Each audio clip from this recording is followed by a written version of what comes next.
أعوذ بالله من الشيطان الرجيم بسم الله الرحمن الرحيم حافظوا على الصلوات والصلاة الوسطى وقوموا لله قانتين. അസ്സലാമു അലൈക്കും വറഹ്മത്തുള്ളാ. സൂറത്തുൽ ബഖറയിലെ 239 വചനമാണ് നിങ്ങളിപ്പോൾ ശ്രവിച്ചത്. അർത്ഥം: എല്ലാ നമസ്കാരവും, വിശിഷ്യ മധ്യ നമസ്കാരവും നിങ്ങൾ സസൂക്ഷ്മം നിലനിർത്തുക. നിങ്ങൾ അള്ളാഹുവിൻ്റെ മുമ്പിൽ അനുസരണമുള്ളവരായി നിൽക്കുക. ഈ ആയത്തിൻ്റെ വിശദീകരണത്തിൽ ഖലീഫത്തുൽ മസീഹ് സാനി റളിയല്ലാഹു അൻഹു പറയുന്നു, വിവാഹവുമായി ബന്ധപ്പെട്ട കാര്യങ്ങളെക്കുറിച്ച് പറഞ്ഞു വരുന്നതിനിടയിൽ ഈ ആയത്തിൽ അള്ളാഹു നമസ്കാരത്തെക്കുറിച്ച് പരാമർശിച്ചിരിക്കുകയാണ്. കാരണം പൊതുവെ പലരും വിവാഹം കാരണം നമസ്കാരത്തിൻ്റെ കാര്യത്തിൽ കുറച്ചധികം അലസരാകാറുണ്ട്. ഒന്നാമത്, വിവാഹാവസരങ്ങളിൽ രാത്രി വൈകിയും ഉണർന്നിരിക്കുന്നതിനാൽ തഹജ്ജുദും ജമാഅത്ത് ഫജറും അനുഷ്ഠിക്കുന്ന കാര്യത്തിൽ അനാസ്ഥ ഉണ്ടാകുന്നു. കൂടാതെ പകൽ സമയങ്ങളിൽ വീട്ടിലെ മറ്റ് തിരക്കുകൾ കാരണവും നമസ്കാരത്തിലേക്ക് വേണ്ടത്ര ശ്രദ്ധ നൽകാൻ സാധിക്കാറില്ല. അവ കൂടാതെയും വിവാഹാവസരങ്ങളിലുള്ള പലവിധ തിരക്കുകൾ കാരണം, ഉദാഹരണമായി അതിഥികളെ സൽക്കരിക്കണം, അവർക്ക് ഭക്ഷണത്തിനുള്ള ഏർപ്പാടുകൾ ചെയ്യണം, കുട്ടികളെ നോക്കണം, ആ സമയങ്ങളിൽ വേണ്ടത്ര വൃത്തിയും ശ്രദ്ധയും ഉണ്ടായൊന്നും വരില്ല. എന്നിരുന്നാലും അള്ളാഹു ഈ ആയത്തിലൂടെ നമ്മെ ഉണർത്തുന്നത്, നിങ്ങൾ നമസ്കാരം അനുഷ്ഠിക്കുന്ന കാര്യത്തിൽ, പ്രത്യേകിച്ച് സലാത്തുൽ വുസ്തയുടെ കാര്യത്തിൽ ഒരിക്കലും അലംഭാവം കാണിക്കരുത് എന്നാണ്. സലാത്തുൽ വുസ്ത ഏതാണ് എന്നതിൽ ജനങ്ങൾക്കിടയിൽ അഭിപ്രായ വ്യത്യാസങ്ങളുണ്ട്. ചിലർ പറയുന്നത് അത് തഹജ്ജുദ് നമസ്കാരമാണെന്നാണ്. ഖലീഫത്തുൽ മസീഹ് സാനി റളിയല്ലാഹു അൻഹു പറയുന്നു, എൻ്റെ നിഗമനവും അതിലേക്കാണ് എത്തുന്നത്. കാരണം അത് രാത്രിക്കും പകലിനുമിടയിൽ വരുന്ന നമസ്കാരമാണ്. എന്നാൽ മറ്റു ചിലർ പറയുന്നത് സലാത്തുൽ വുസ്ത എന്നതുകൊണ്ട് ഉദ്ദേശിക്കുന്നത് ജോലി തിരക്കുകൾക്കിടയിൽ വരുന്ന നമസ്കാരമാണെന്നാണ്.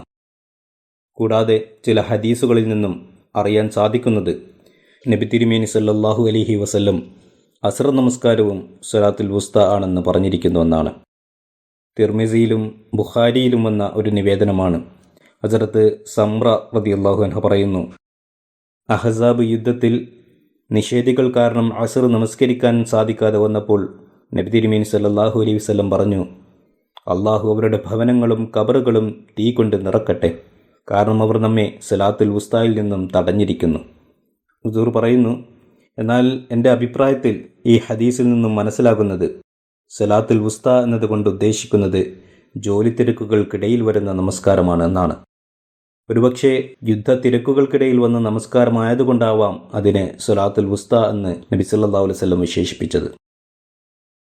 വുസ്ത എന്നതിന് മഹത്തരമായത് എന്നും അർത്ഥമുണ്ട്. അതുകൊണ്ട് തന്നെ ഏതൊരു നമസ്കാരമാണോ ഒരു വ്യക്തി കൂടുതൽ തിരക്കുകൾ ഒഴിവാക്കി, അതായത് തിരക്കുകൾക്കിടയിൽ നമസ്കരിക്കുന്നത്, ആ നമസ്കാരം അവന് സലാത്തുൽ വുസ്ത ആയിരിക്കും. അതവന് കൂടുതൽ അനുഗ്രഹത്തിനും കാരണമായി തീരുന്നതാണ്. എൻ്റെ അഭിപ്രായ പ്രകാരം ഹാഫിളു എന്നത് മറ്റൊരു കാര്യത്തിലേക്ക് കൂടി സൂചന നൽകുന്നുണ്ട്. കാരണം ഹാഫിളു എന്നത് ബാബെ മുഫായിലയിൽപ്പെട്ടതാണ്. അതുകൊണ്ട് തന്നെ പങ്കാളിത്ത അർത്ഥം അടങ്ങിയിരിക്കുന്നു.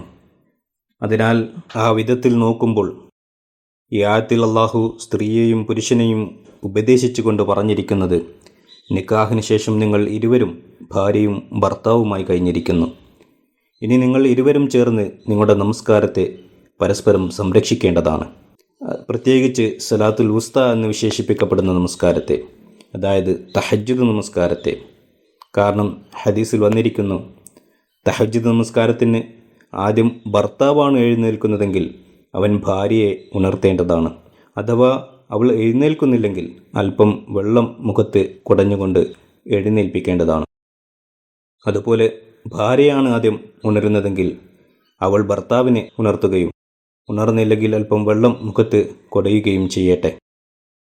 തഹജ്ജുദിനു വേണ്ടി ഇത്രമാത്രം ശ്രദ്ധിക്കാൻ നബി തിരുമേനി സല്ലല്ലാഹു അലൈഹി വസല്ലം പറഞ്ഞിട്ടുണ്ടെങ്കിൽ മറ്റ് നമസ്കാരങ്ങളുടെ കാര്യത്തിൽ എത്രമാത്രം നാം ശ്രദ്ധിക്കേണ്ടിയിരിക്കുന്നു എന്നതിൽ നിന്നും വ്യക്തമാകുന്നു. അവസാനം ഖൂമൂ ലില്ലാഹി ഖാനിതീൻ എന്ന് പറഞ്ഞുകൊണ്ട് വ്യക്തമാക്കിയിരിക്കുന്നത്, നമസ്കാരത്തിൽ നിങ്ങളുടെ ശ്രദ്ധ തെറ്റാത്ത വിധം പൂർണ്ണ ഹൃദയ സാന്നിധ്യത്തോടും അനുസരണത്തോടും അർപ്പണബോധത്തോടും കൂടി നമസ്കരിക്കേണ്ടതാണെന്നാണ്. വആഖിറു ദഅ്വാനാ അനിൽ ഹംദുലില്ലാഹി റബ്ബിൽ ആലമീൻ.